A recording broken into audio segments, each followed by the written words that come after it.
Breaking news এইমাত্র সংসদ ভাষণে পে স্কেল গ্যাজেট বিলম্ব ও বকেয়া বেতন কার্যকর পদ্ধতি নিয়ে কি বললেন অর্থমন্ত্রী।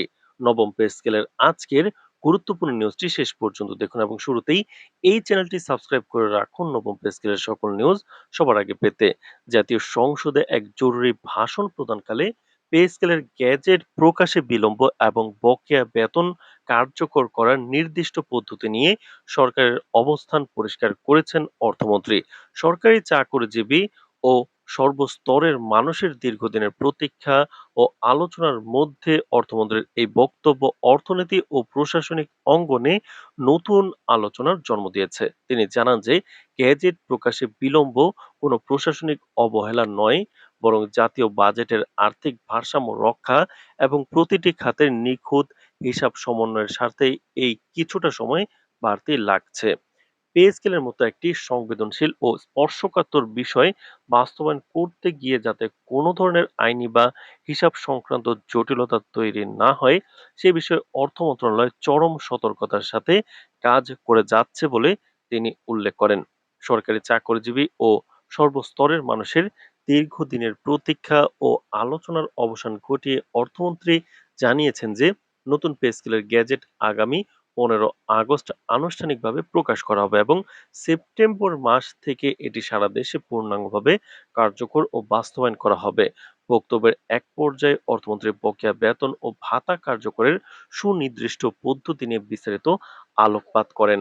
সরকারি কর্মচারীদের আশ্বস্ত করে তিনি গ্যাজেট প্রকাশে বলেন যে গ্যাজেট প্রকাশে কিছুদিন সময় লাগলেও নির্ধারিত কার্যকর তারিখ থেকেই প্রত্যেকের বকেয়া হিসাব করা হবে এবং কারো প্রাপ্য থেকে এক পয়সাও বাদ যাবে না।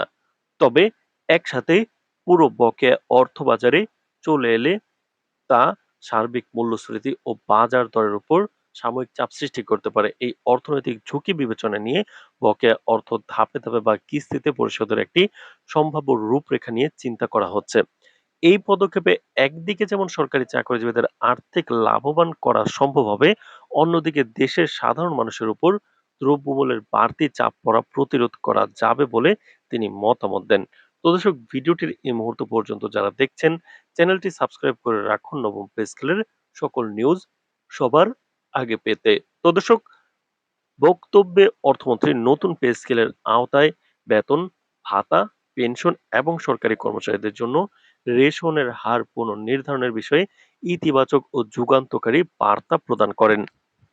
তিনি জানান, নতুন বেতন কাঠামোতে মূল বেতনের পাশাপাশি বাড়ি ভাড়া, চিকিৎসা ও যাতায়াত ভাতার হার সময়োপযোগী ও যৌক্তিক পর্যায়ে বাড়ানো হয়েছে। এর সাথে অবসরপ্রাপ্ত সরকারি কর্মচারীদের জীবনযাত্রার মান সমুন্নত রাখতে পেনশনের হার উল্লেখযোগ্য পরিমাণে বাড়ানোর সিদ্ধান্ত নেওয়া হয়েছে।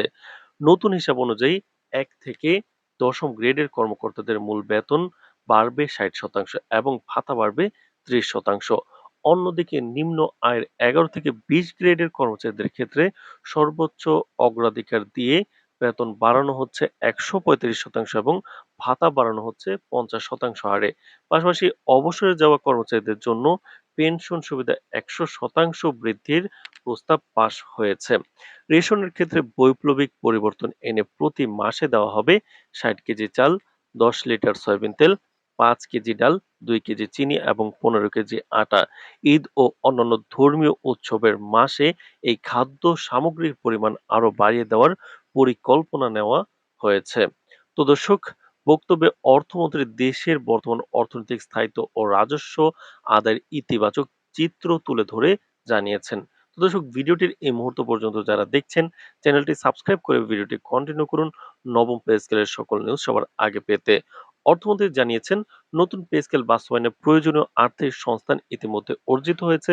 গ্যাজেট প্রকাশের প্রক্রিয়া শেষ পর্যায়ে রয়েছে এবং আগামী কিছুদিনের মধ্যেই অর্থ মন্ত্রণালয় থেকে এটি আনুষ্ঠানিকভাবে জারি করা হবে। সংসদকে তিনি দৃঢ়ভাবে অবহিত করেন যে সরকার কেবল প্রতিশ্রুতিতে সীমাবদ্ধ থাকছে না, বরং অত্যন্ত সুচিন্তিত প্রক্রিয়ায় তা বাস্তবে রূপ দিতে প্রতিশ্রুতবদ্ধ। অর্থমন্ত্রীর এই আশ্বাসের মধ্য দিয়ে কর্মচারীদের মধ্যকার অনিশ্চয়তা অনেকাংশেই দূর হবে এবং সরকারের এই বিচক্ষণ পদক্ষেপ অর্থনীতিকে স্থিতিশীল রাখতে কার্যকর ভূমিকা রাখবে বলে আশা করা যাচ্ছে। তো দর্শক, নবম পে স্কেলের সকল নিউজ সবার আগে পেতে এই চ্যানেলটি সাবস্ক্রাইব করে রাখুন। আজ এ পর্যন্তই, ধন্যবাদ।